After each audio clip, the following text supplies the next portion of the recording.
You showered, you used soap, you scrubbed, and 2 hours later, you can smell yourself again. Here's the part nobody tells you. That is not a cleanliness problem. You are not dirty. You are doing something that puts the smell straight back on you. And almost everyone does at least 3 of the 5 things I'm about to show you. By the end of this, you'll know exactly which ones you're doing and exactly what to change. Number 2 is the one that catches almost everybody, and it happens in the 90 seconds after you leave the bathroom. First, one fact that makes the whole rest of this make sense. Sweat has almost no smell. It's mostly water and salt. It leaves your body essentially odorless. The smell is made by bacteria living on your skin. They eat compounds in your sweat and release the smelly stuff as waste. And you have 2 kinds of sweat glands. Eccrine glands are all over you. Thin, watery sweat for cooling down. Those barely smell at all. Apocrine glands are the problem. They're concentrated in your armpits, your groin, and anywhere you have dense hair. They release a thick sweat that's full of protein and fat. And that is exactly what odor-producing bacteria feed on. So here's the reframe. When you shower, you are not washing away smell. You are washing away bacteria. And bacteria come back. They recolonize your skin within hours, which means the goal was never get cleaner. The goal is slow down how fast they come back and stop putting them back on yourself. Everything from here is one of those 2 things. Mistake 1. Almost nobody actually washes their armpits. They rinse them. Next time you shower, count how long you spend on one armpit. For most people, it's about 4 seconds. Soap goes on, water goes over it, done.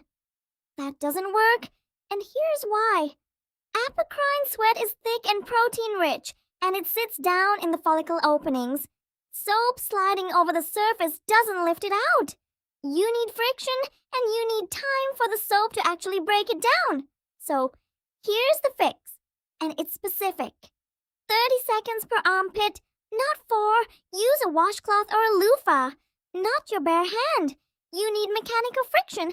That's what actually removes the layer bacteria are living in. Work in small circles. Let the soap sit for a few seconds before you rinse. Do the same for your groin and your feet. Those are your other apocrine and high bacteria zones. And one warning. Do not fix this by scrubbing your whole body with harsh antibacterial soap every day. That backfires, and I'll explain why at the end. Because it's the reason some people get worse the harder they try. Mistake 2, and this is the big one. This is the one that undoes everything you just did in the shower. You take a hot shower, you dry off, you put your clothes on immediately. Your body is still hot. Your core temperature is raised. So the moment you're dressed, you start sweating again. And now, you're sweating into fabric at body temperature with a fresh sweat supply and bacteria already recolonizing. You've rebuilt the exact conditions you just spent 10 minutes destroying. That's why the smell can come back in under an hour. The fix costs you nothing. 1. End your shower with 30 seconds of cool water. Not freezing, just cool enough to drop your skin temperature and close things down. 2. Dry completely. Completely. Especially armpits between toes and skin folds. Damp skin is where bacteria multiply fastest. 3. Wait 5 to 10 minutes before you get dressed. Brush your teeth. Do your hair. Let your body finish cooling. That's it. Cool, dry, wait. If you only change one thing from this whole video, make it this one. Mistake 3. Here's a test.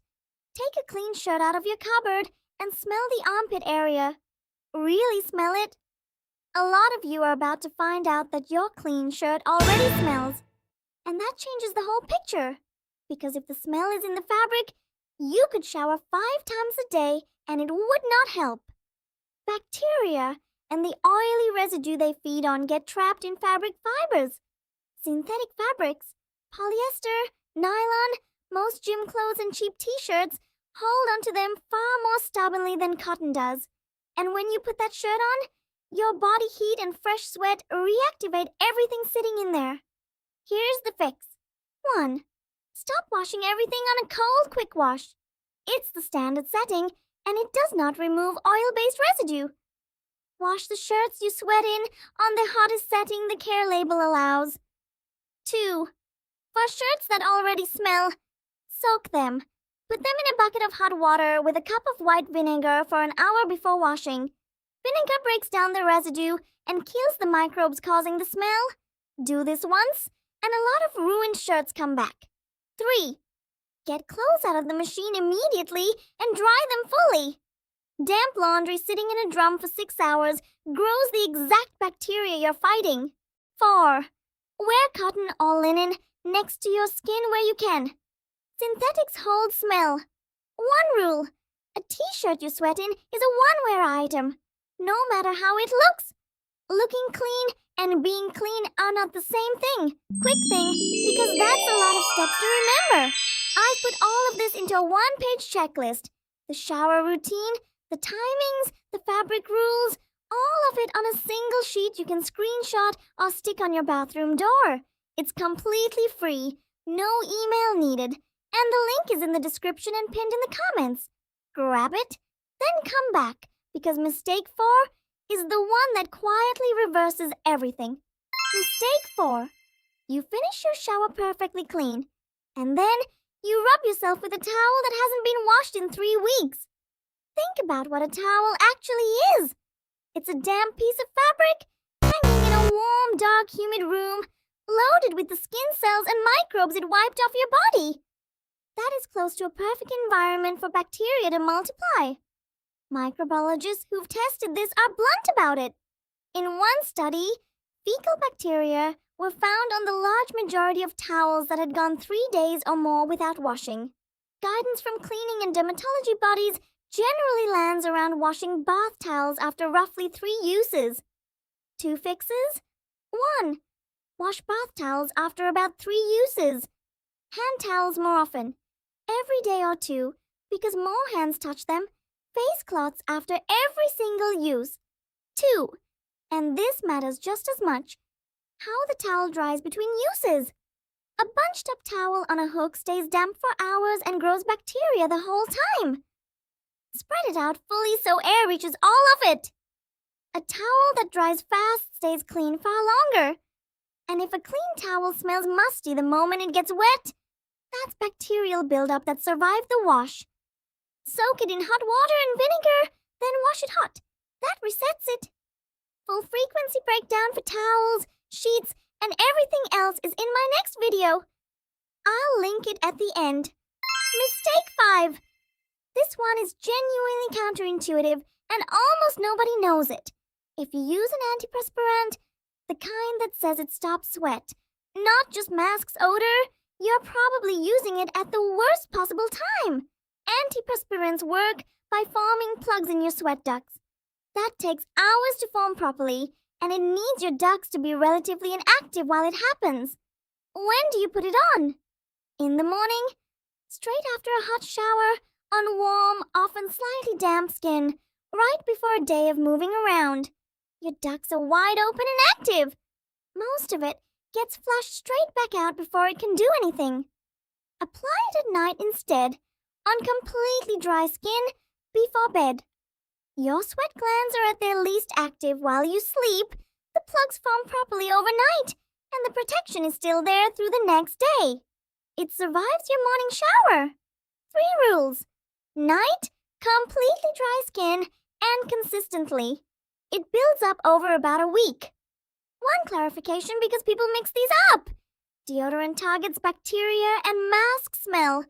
That's a morning product. Use it whenever. Antiperspirant reduces sweat.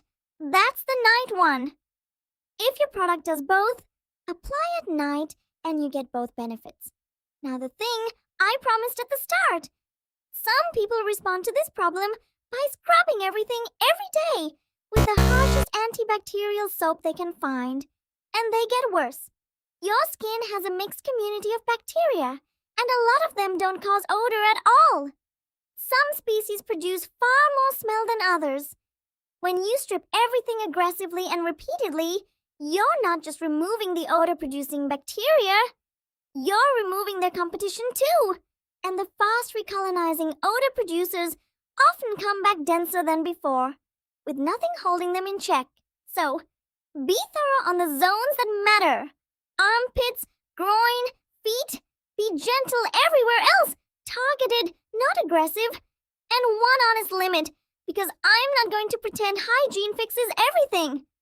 If you've done all 5 of these properly for 2 or 3 weeks and the smell hasn't changed, or if your body odors suddenly change in a way that feels unusual to you, that's worth a conversation with a doctor.